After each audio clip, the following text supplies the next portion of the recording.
In the weeks that this bill has been discussed and debated, it's clear that an overwhelming percentage of the American people, Democrats, independents, or Republican friends, have made it clear, the people out there, made it clear they strongly support the American Rescue Plan.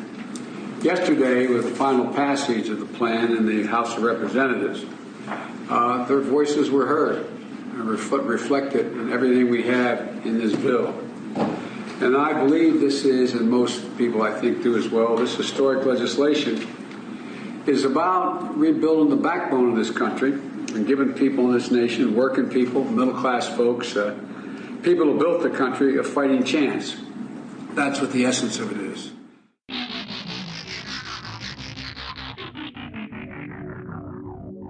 Hello and welcome to What the F*** Just Happened Today, your essential guide to the daily shock and awe in national politics. I'm Joe Amditis. Let's get to it. It's Thursday, March 11th, 2021. Welcome to Day 51. Joe Biden signed the $1.9 trillion economic relief package into law, marking his first major legislative achievement in office. Before signing the bill, Biden said this historic legislation is about rebuilding the backbone of this country. The American Rescue Package authorizes a third round of one-time stimulus payments of up to $1,400 for most Americans, extends enhanced unemployment benefits, and changes the tax code to benefit families with children. The package also unlocks new federal aid to help schools reopen, send aid to cities and states with budget shortfalls, provide billions in aid for small businesses, and assist in the rollout of coronavirus vaccines. The United States has officially allocated more than $5 trillion in funding related to COVID-19 relief. Some Americans could receive their coronavirus stimulus checks as soon as this weekend, according to White House Press Secretary Jen Psaki.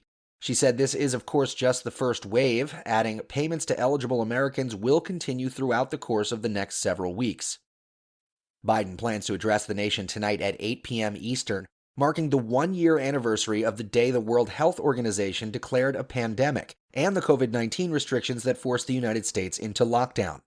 Biden is expected to use his primetime remarks to address the American people and talk about what we went through as a nation this past year.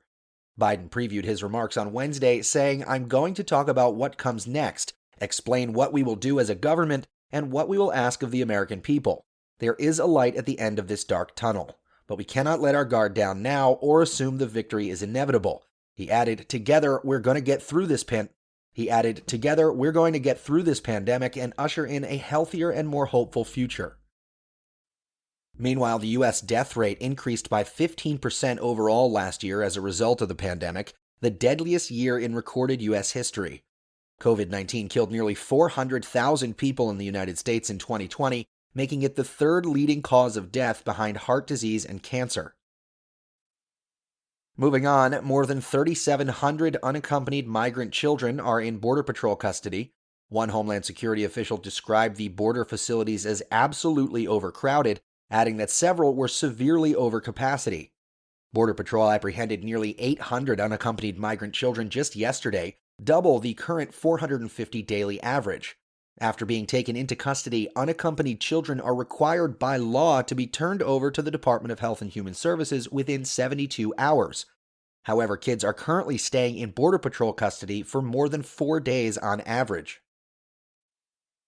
Meanwhile, the House of Representatives passed 2 bills aimed at strengthening the nation's gun laws. The bills would expand background checks on the purchase or transfer of firearms and would close the Charleston loophole, which allows gun sales to proceed without a completed background check if 3 business days have passed. The bill, however, does face opposition in the Senate, where it does not currently have the 60 votes needed to advance. Moving on, in a newly released December phone call, Trump pressured Georgia's Secretary of State chief investigator to find evidence of fraud with absentee-by-mail ballots, telling her that she would be praised for overturning the results that were in favor of Biden. Something happened there. Something bad happened, and I hope you join that job because if you, I hope you're going back 2 years as opposed to just checking, one against the other, because that would just be sort of a signature check that didn't mean anything. But If you go back 2 years, and if you can get to Fulton, you're going to find things that are going to be unbelievable. The dishonesty that we've heard from them. Right. Just good sources, really good sources. But Fulton is the mother lode, as the expression goes. Fulton County.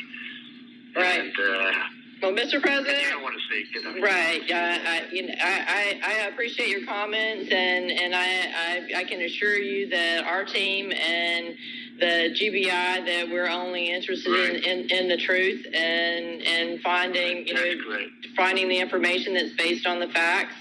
Trump told Francis Watson, "Whatever you can do, it's a great thing," adding, "When the right answer comes out, you'll be praised. Something bad happened." At the time, Watson was investigating an audit of more than 15,000 signatures in Cobb County, which resulted in no evidence of fraudulent mail-in ballots. The 6-minute call was first reported in January and was released in full on Wednesday. Meanwhile, former acting Secretary of Defense Chris Miller said he believes that Trump's speech on the morning of January 6th caused a mob to violently attack the U.S. Capitol later that day, saying, "Would anybody have marched on the Capitol and tried to overrun the Capitol without the president's speech? I think it's pretty much definitive that wouldn't have happened."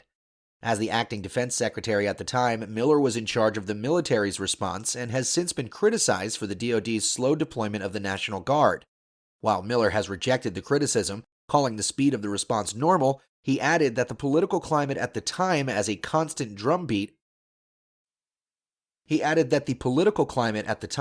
a constant drumbeat of potential illegal, immoral, and unethical activities. And finally, a bipartisan group of senators introduced the Sunshine Protection Act of 2021 to make daylight savings time permanent. 16 states have passed initiatives to keep daylight savings year-round, but a federal statute is required for the states to enact the change.